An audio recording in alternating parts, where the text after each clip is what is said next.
Minecraft's creeper is the perfect design. It's got everything. Oversaturated, nonsensical textures, a destructive ability that only frustrates people, and best of all, too much marketing behind it to ever change.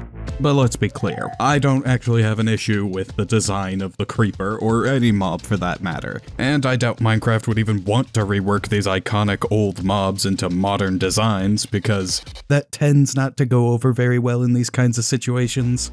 Despite Minecraft being a constantly updating game, its defining style of updates is that none of the old mobs or items or blocks have ever been removed or even changed in any significant way. The most dramatic changes are either to world generation, which can just be manually terraformed, or textures, which can be customized back.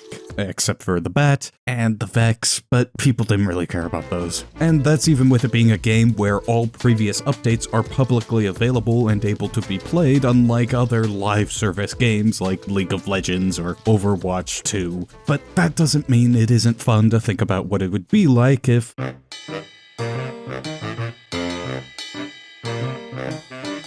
First, let's figure out what me, and by me I mean the general populace, considers old mobs. It's really made out to seem like Minecraft had two distinct mob design eras, but there's obviously a lot of subjective feel to whether a mob feels classic or not. For example, a lot of complaints about modern mobs center around how they have no useful item drops and seemingly no purpose in the game because of that, which was a design trend that started with bats. So, going off of that, the cutoff between new and old would be... 1.2 and earlier? Yikes. But thankfully, we aren't just relying on loose community perception for our design rules, because there's a literal Mojang design book, which was supposed to stay secret, but whoops. A lot of these rules aren't relevant to mob design specifically, but here's the ones we'll need to worry about. Bad things should only be the player's fault. This is mainly used as a justification against natural disasters that would destroy terrain without player input, but it also applies to mob design. Obviously, there's a couple old mobs that don't really follow that rule, so that'll be an important one to keep in mind. The player should be the only one to build the world, so mobs shouldn't build anything significant like entire structures. I can't imagine that one being too hard to avoid, but you never know. Real-life animals should be friendly. This is one a lot of people have noticed already just through observation, with most people noticing that Minecraft tends to focus on endangered species and being educational by having them behave realistically. Though most crucially, part of this is making most mobs not drop anything useful, so you aren't incentivized to kill them. That no drops part is not a hard-written rule in this top secret book, but it is a soft observed rule in public consensus, which is basically just as good. Hostile mobs should be unique and should avoid being cliché fantasy creatures. This one makes sense considering the recent hostile mobs, but man, that is not a good rule for things like zombies and skeletons. Mobs can't look like players. Again, rip zombies. No blood or gore. I mean, yeah, duh, but that again limits our options for the old zomboid. Mobs should be gender neutral. Another one that makes sense when looking at all of the Minecraft mobs, but it's still interesting to realize is a hard rule. And last but kind of least, design things with hardcore in mind. I really can't see that being an issue, but I guess I gotta scrap my idea for the murder men, my variant of endermen that instantly kill you when you look at them. Now, I don't want to spend time redesigning every single mob, so I'll only focus on a few specific ones that can kind of explain the approach that would need to happen for entire categories of mobs. With that being said, the obvious starting point has gotta be the one mob that these rules seem to screw over the most. Skeletons. Yep, skeletons. While zombies run into a lot of problems, the solution for them is fairly straightforward. In fact, just getting rid of the basic zombie and having them all be zombie villagers will already solve the issue of them looking like players, and will make them more specific to Minecraft rather than generic fantasy. But that doesn't mean we could just turn skeletons into skeleton villagers, mainly because that'd be awful, but also because it's still not that unique. Just because villagers aren't particularly human-shaped doesn't mean we're really venturing out that far from basic zombie and skeleton tropes. Truthfully, these kinds of undead mobs probably just wouldn't be added into modern Minecraft in the first place. A modern fantasy mob like the Creaking obviously takes after the tropes of weeping angels, which is a fairly common fantasy idea, but if the Creaking was an old mob, it'd literally be a weeping angel statue. But it isn't. So if we're making something from these tropes, we have to at least put a different spin on it. In the case of zombies, it's again fairly straightforward to just say that instead of villagers being corrupted by some vague zombification virus, they've gotten some kind of other infection, like Skulk. Skulk zombies would work well, since the Skulk seems to have already taken over civilizations before, so it would make sense that there'd be villagers with Skulk infections. Maybe even rename them from zombies to like Skulk Shamblers or something. I don't know. Behavior-wise, I imagine they'd still be able to see like normal from their villagerian eyes, but could also have some slight sound mechanics with their skulkular skulk stalks. Meanwhile, skeletons are just kinda dead people, which, don't get me wrong, boggles the mind, but that doesn't leave a lot of room for uniqueness. Looking at skeleton variants for inspiration like I did with the zombie villager doesn't help too much since these are all still just skeletons, so a different approach is to look at what happened to zombie pigmen.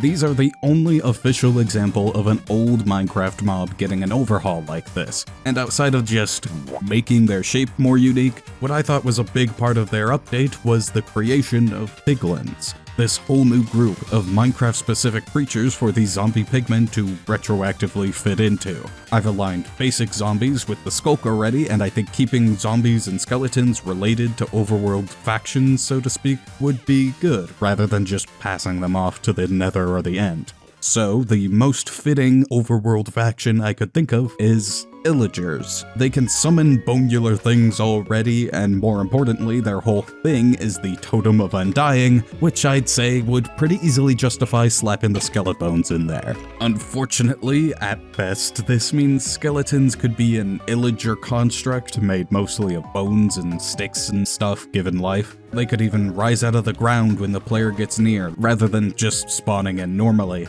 But at the end of the day, this is still kinda just a skeleton. I mean, it's even a skeleton villager in a way, which I explicitly said I didn't want to do. But I feel like this is at least a Minecrafty enough spin to be fairly separate from generic fantasy without changing them so much that they just aren't a skeleton anymore. I mean, sure, I could just make them a completely new creature that just happens to fulfill the same role of basic enemy with a bow, but the point of this is to try to update the current concepts, not replace them entirely.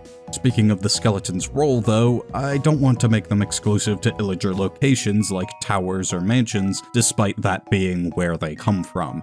I think having zombies and skeletons show up everywhere as the basic enemy you always fight is pretty important. We're just explaining the origins of these two as Skulk and Illagers, but they've still spread enough throughout the world to be the commonplace enemies they currently are. Oh, and I don't think Wither Skeletons would really need to change much. Maybe they could be piglin constructs as a counterpart to the Illager constructed skeletons. Or maybe Wither Skeletons are just the real skeletons of Illagers. I don't know. I'm only concerned about the basic baby base game mobs.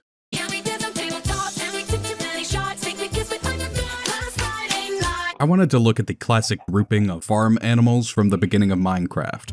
Cows, pigs, sheep, and chickens all mainly fulfill the role of just being food to farm and kill, which doesn't exactly line up with modern mob design. Well, except for sheep, you don't really kill those, but I'm still lumping them in here because I can. However, I'm specifically focusing on chickens because they have a lot more work to be done, and my best friend also raises chickens, and I can't wait for her to complain about how horribly I did at updating them.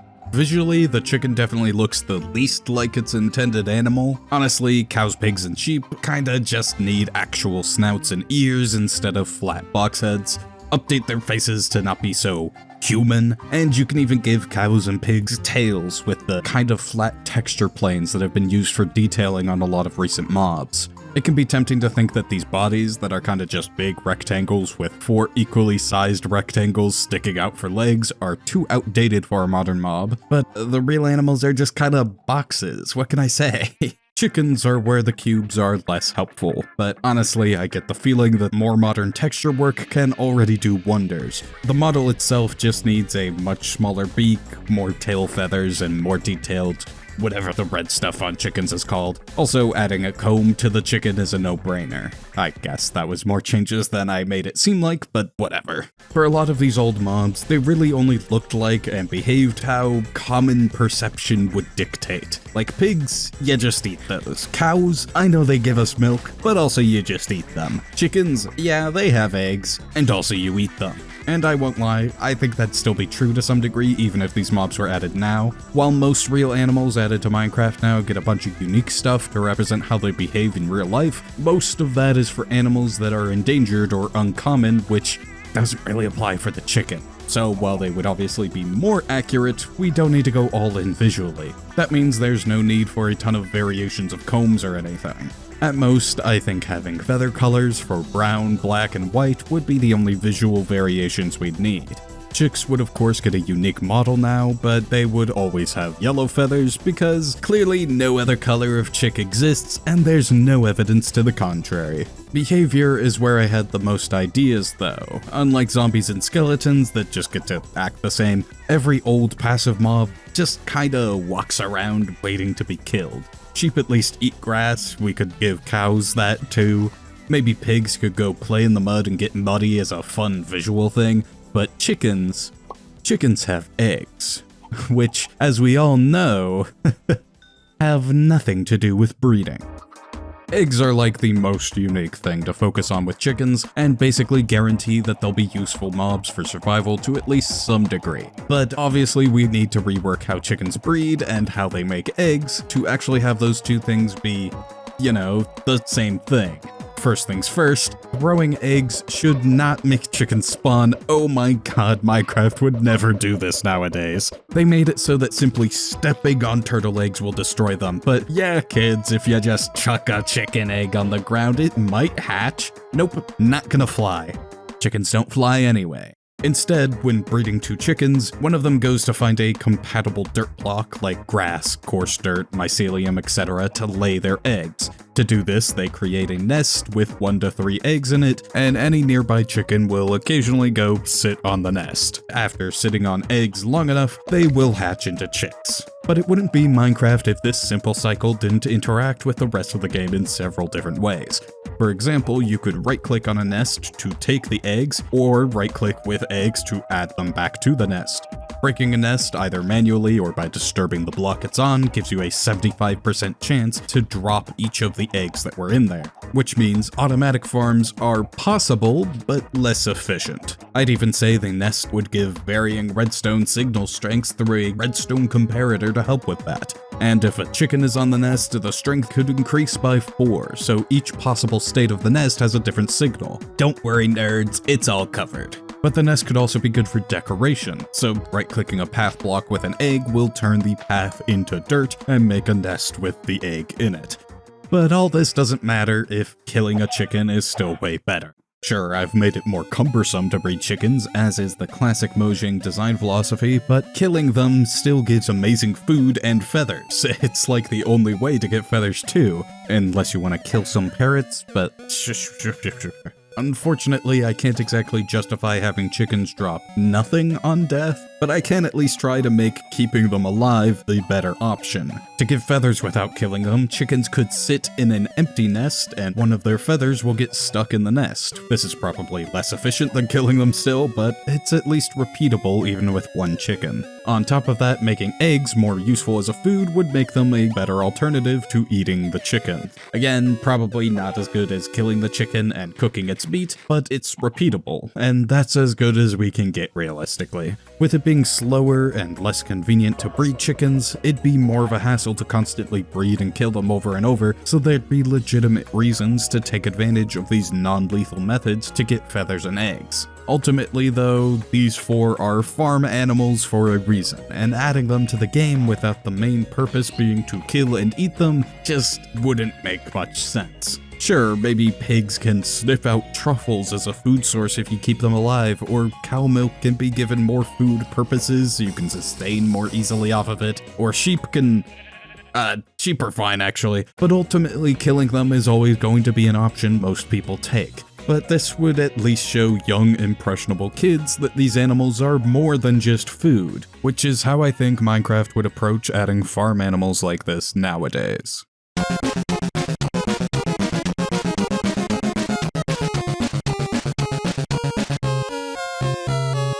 Speaking of Minecraft and young impressionable kids, spiders need a big overhaul, because I don't think Minecraft wants to teach kids to be afraid of spiders. Ultimately, Minecraft spiders aren't intended to be like the real animal, they're supposed to be the classic fantasy trope of giant enemy spiders.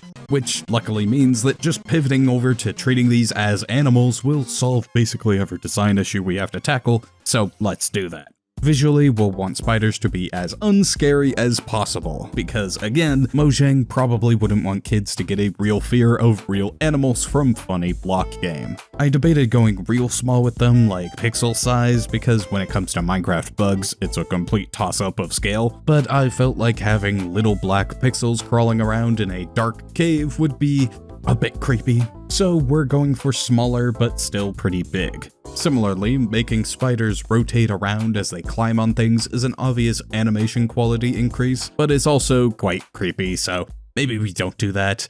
To match this friendlier appearance, and because we're operating under the rules of this being a real animal now, spiders won't be hostile anymore.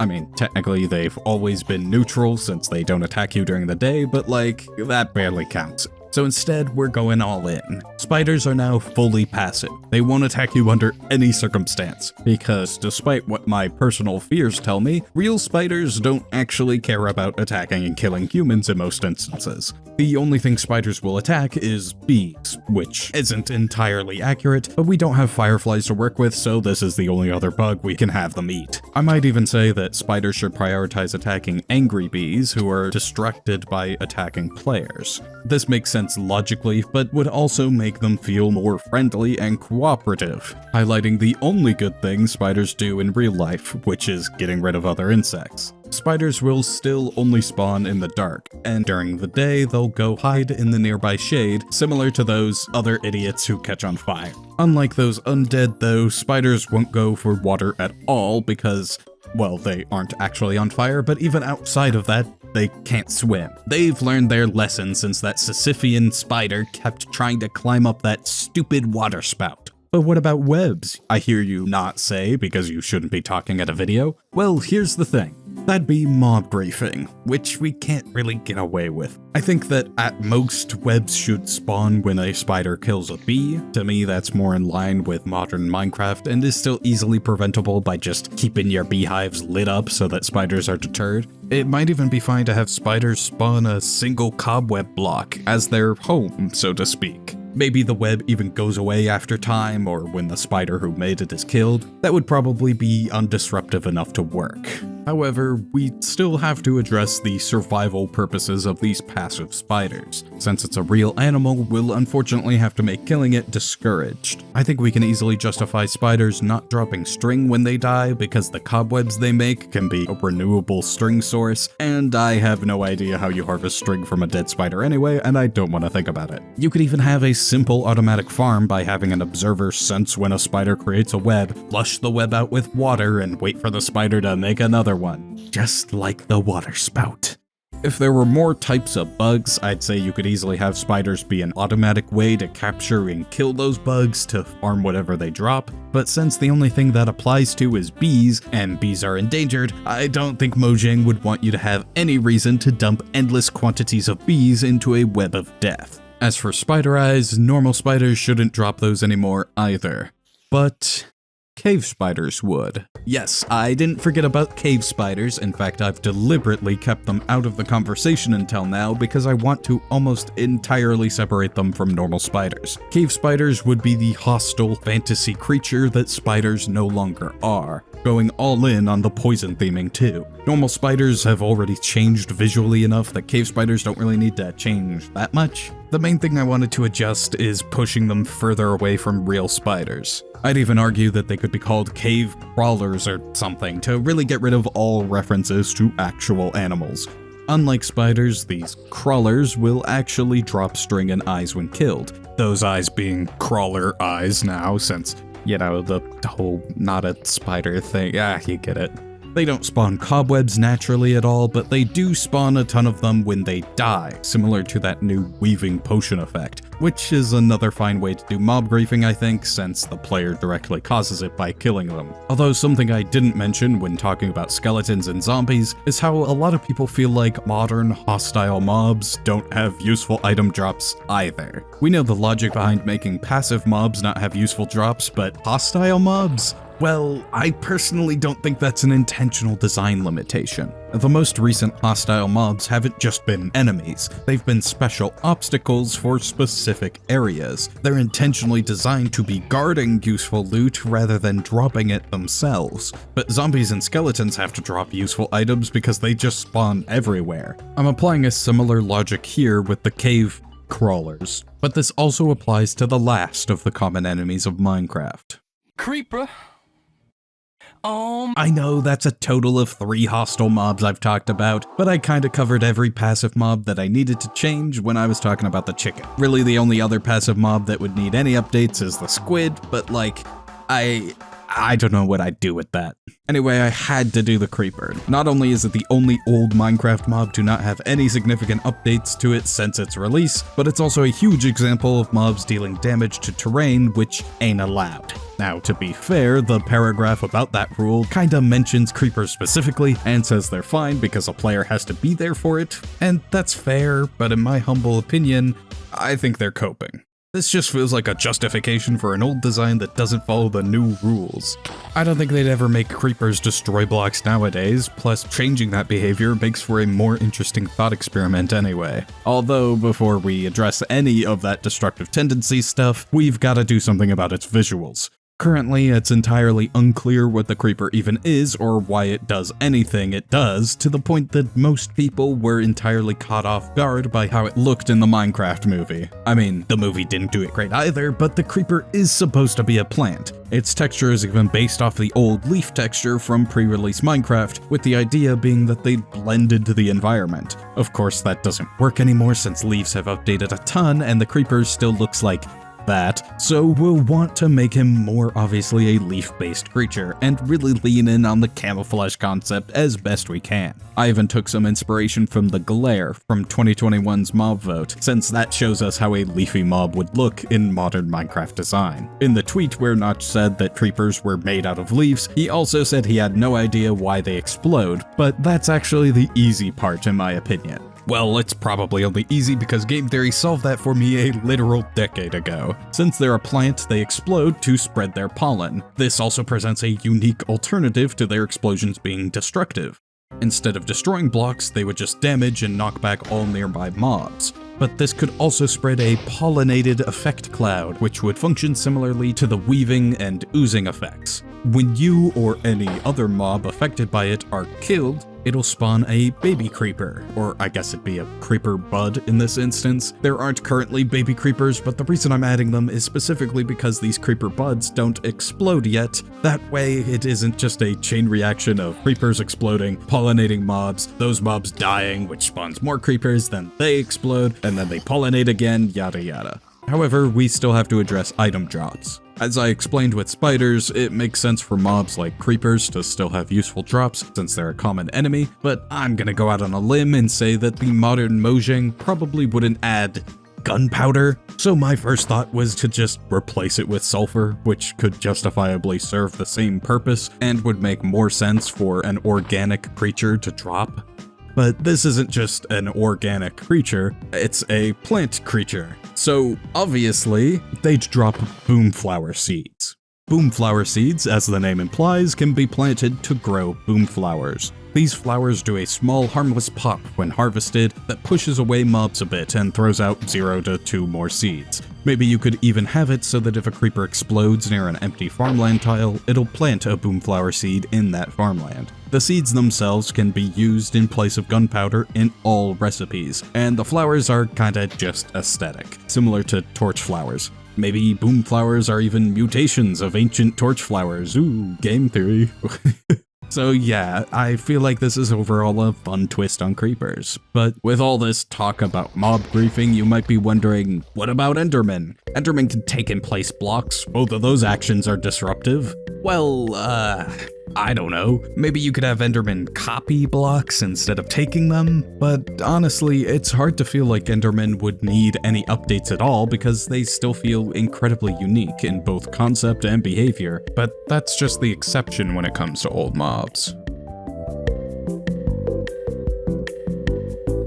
If we're being honest, Notch would have put literal Slenderman into Minecraft if it wouldn't have been illegal to do so. Practically every old mob in Minecraft is 1, there because it was obvious to add them, and 2, designed just straight from the trope they were ripped from. It's a survival game. What do you need to survive? Animals to eat. What animals do you eat? Cows, pigs, and chicken. We need enemies. What do you fight? Zombies, skeletons, and giant enemy spiders. The prevailing design philosophy of old Minecraft was common sense. There was no deeper realism to the animals or no deeper concept to the fantasy creatures. Sheep were added so you would have wool to make beds, but sheep didn't drop food at first because eating sheep isn't as common as eating any of the other animals. Of course, the trade-off for this is that every mob had a purpose for the survival gameplay because otherwise they wouldn't have been added in the first place. Modern Minecraft, on the other hand, doesn't need to worry about this. All these old mobs from the release of the game have already covered all the basic needs for survival games. Why would you need to add more animals whose only purpose is to be killed for food when you already have 4? Why would you make a basic hostile mob that can appear everywhere and give moderately useful exclusive loot on death when you already have 4? Modern mobs have to focus on micro experiences, limited scope, and niche utility because that's all that's left. It's like a 15-year-old live service game that just added a new character with more insane tools in their kit than any character before because you already have the guy who just smacks people to death.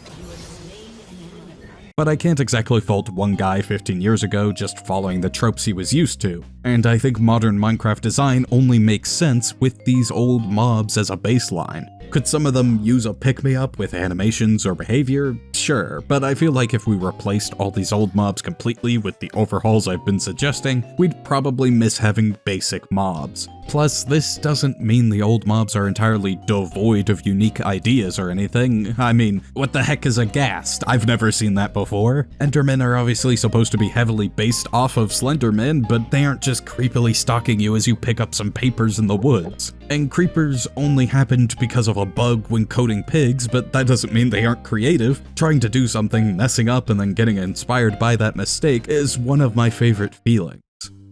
Oh, also, I guess the silverfish is unique in terms of fantasy tropes. It's also a real animal while being a fully hostile mob, so it entirely breaks modern design rules, but people never talk about the silverfish. The only example they can think of is spiders. To be fair, real silverfish are disgusting and Minecraft silverfish are annoying, so I have no sympathy, and I will not apologize for almost entirely ignoring them. Should I have redesigned them at the same time as spiders? No, I don't know anything about real silverfish, and I don't want to.